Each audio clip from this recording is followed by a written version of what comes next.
Hello everyone, James Harrington from Polito and Harrington, here with this week's installment of the Connecticut Bicycle Accident Attorney Blog. This week I want to talk about some of the responsibilities that cyclists themselves have out on the roadway. And I want to talk about a very important issue that comes about a lot in bicycle accident litigation, and it's something that I think many beginner cyclists struggle with, and that's the question of which side of the road am I supposed to travel on?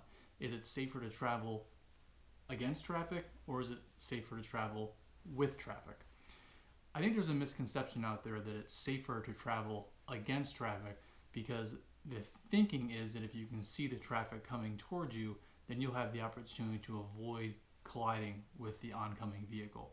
We're going to explore why that's not really the case for two principal reasons, and then also discuss the legality. So the first issue is one of closing speed. Closing speed is the concept of how quickly two objects are going to come together with one another. So imagine a scenario where you have a car that's traveling at 30 miles per hour and a bicyclist that's traveling at 10 miles per hour. If the bicyclist and the car are traveling towards one another, the closing speed in that instance is actually going to be 40 miles per hour because the two closing speeds are added together. Now, if you contrast that with a bicycle and a motor vehicle traveling at those same speeds but in the same lane of travel, the closing speed is actually 20 miles per hour. So you can see that the oncoming scenario is 2 times as fast as the scenario with the cyclist traveling in the same lane as a motor vehicle. So here's an example using a cyclist going 10 miles per hour and a motor vehicle going 20. As you can see, when they're oncoming, the closing speed is 30 miles per hour. However, when they're in the same lane of travel, the closing speed is only 10 miles per hour. So in reality, when you talk about how quickly an accident occurs, when you're traveling oncoming with a motor vehicle, you're going to have far less time to react. The other issue is just one of physics.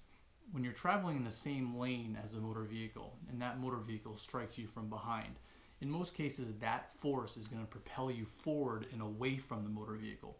If you're oncoming with a motor vehicle and you are struck by that motor vehicle, the reality is that you're going to bear the brunt of that impact, and you're probably going to go into the car.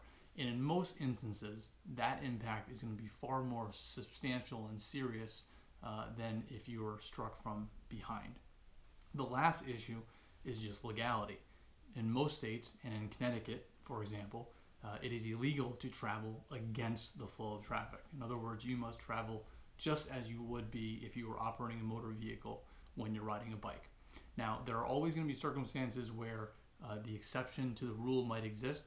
So a bicyclist always has to examine the situation before them and do what's safest for that particular scenario. But in the vast majority of cases, it is always going to be safer to travel with the flow of traffic. Thanks.